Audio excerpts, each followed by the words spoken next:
Hi everyone, Kelt here, bringing you the latest on the royals and especially the Harkles. Harry is now apparently writing a complete new chapter of his memoirs to set the record straight on the Queen's funeral.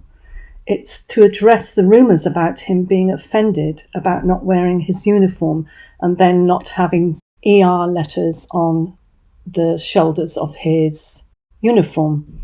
The only new thing that I have heard about the Queen's funeral is the fact that Harry and Meghan are complaining, surprise, that they weren't treated very well. They were not made to feel welcome and so on. Sophie apparently made Meghan feel really uncomfortable. All Sophie did was ride in the car with Meghan and be firm and not engage in any small talk. It seems that Meghan doesn't understand how to be serious and keep quiet at times like that. Sophie also was keeping very tight-lipped because she knew full well that Meghan had a hidden mic, allegedly, as always. So she and Catherine knew full well that they had to keep quiet and not even talk about the weather because it could be manipulated, the conversation, or misconstrued, maybe even altered with all the technology nowadays, and the voices could have been altered to be saying something else. They definitely don't trust Meghan, and nor should they. This is why Catherine walked away from her immediately to join Harry and William, because she knew that she should not say one word to Meghan, and if there were any words exchanged, it would have to be in front of others, so there will be evidence of what was said. As far as I know, not one member of the royal family had any conversation with Meghan on their own. There were slight acknowledgements, but there was no real conversation going on with anyone. And the step forward and the glare from Catherine, the lioness, when Meghan was looking to take a step towards William was very impressive. I'm hearing also that King Charles is not going to allow Harry and Meghan to come to his coronation in May because he doesn't want them ruining the special day that he has been waiting his whole life for. The only way they could possibly be invited would be if the book is either stopped completely and not published, and with a public apology to his father, or Harry takes enough out of the book to appease his father. But I don't think that will happen. The whole book thing is going to be bad, whether he adds a new chapter about the funeral or whether he tries to alter anything, which is obviously a bit too late. For the book to be good in Harry and Meghan's eyes and to sell well, it would have to have a lot of stuff that would be detrimental to the royals, and it would be stuff that King Charles would not want published, obviously.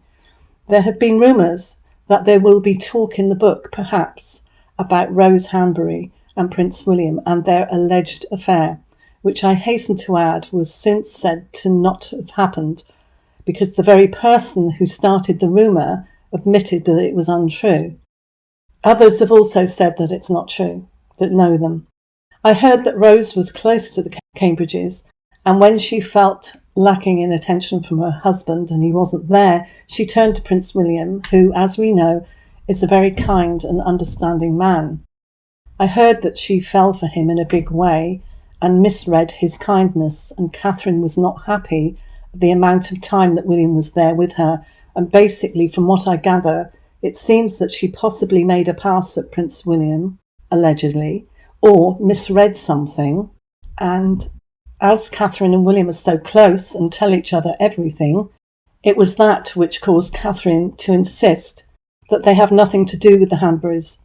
The HANBURYs' marriage was not in a good place, and William and Catherine did what they needed to protect their marriage and the monarchy, not because they had an affair, but because Catherine could see that Rose was vulnerable and was actually nipping it in the bud.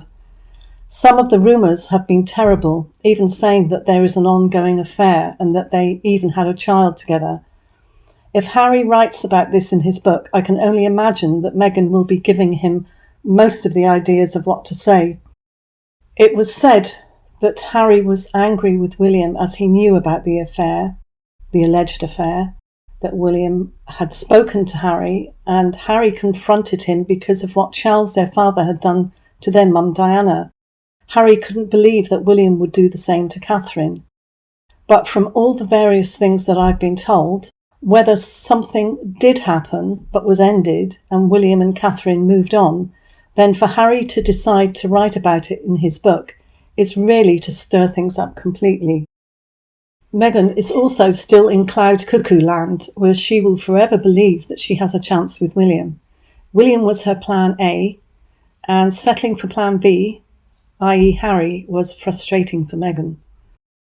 So whether it never happened, or what almost happened was nipped in the bud, there would have been conversations between Harry and William. And if Rose did have a thing for William, which would not be surprising, then William would most likely tell his brother. And if Harry is making a mountain out of a molehill, and obviously being married to someone like Meghan, she would be sure to help turn it into a mountain, then it's not going to do them any favours with the royals or with general public. The book might sell well, but a lot of people won't be buying it out of principle. It's also said that there will be a lot of negative things in the book about Camilla, our Queen Consort, and Charles will not be happy about that because Harry has had years to come to terms with Camilla becoming Queen Consort. Meghan is the influence with everything Harry is doing, and Harry is gullible enough to do it, and he has enough anger and bitterness from his childhood, where he always resented his second place and his being the spare, his jealousy towards his brother. So Meghan seems to be feeding Harry's resentment, and at the same time she's ensuring that they won't be invited to anything in the future, so cutting off her nose to spite her face. I've been told that King Charles is more concerned about stuff being said about Camilla, and has said that they will not come to the coronation. He won't allow Harry and Meghan to come to the coronation if Harry has said anything about Camilla, anything detrimental about Camilla in his book. Again, I question, why as a king does he not have some way of acquiring what is written in the book for his lawyers to read? What happened to a monarch having leverage and a certain amount of power over things like this? If Harry's not allowed to talk about Camilla in his book, maybe he's having to take stuff out that's already there. Regardless of all this, the book has now been delayed. Instead of coming out next month, it's going to be coming out next spring. And if this book wasn't enough, Harry and Meghan's Netflix documentary isn't without drama also. Some filmmakers are said to be confused that some of the show's content does not match up with what is in Harry's memoir. So that is definitely an issue. An issue, but not a complete surprise. How is Harry going to make this book acceptable to his father? If he's already written about Camilla in it, he's going to have to remove it. He just can't add a chapter on the end and say, oh, by the way, what I said in chapter such and such about Camilla, I really meant this. Why not forget about any money and just graciously not print the book? And Harry and Meghan also seem to think that Charles's coronation date is a dig at them, because it just happens to fall on Archie's birthday, the alleged first child of Harry and Meghan, and the alleged birthday as well. The idea that it had anything to do with that is absolutely ridiculous. Charles saying that he will not move into Buckingham Palace until its £369 million restoration is complete is another issue. He and Camilla don't particularly want to live there, but know that they need to be there, even if they just have an apartment there that is done up to their standard. King Charles wants to open it more for the public. Again, last time I was there, it was boarded up, so I don't know if it's changed now. The renovations are certainly taking a long time. So do you think that Harry will be mentioning Rose in the book, or even Camilla? And how can this be resolved? Let me have your thoughts, and I'll see you in the next one. Bye.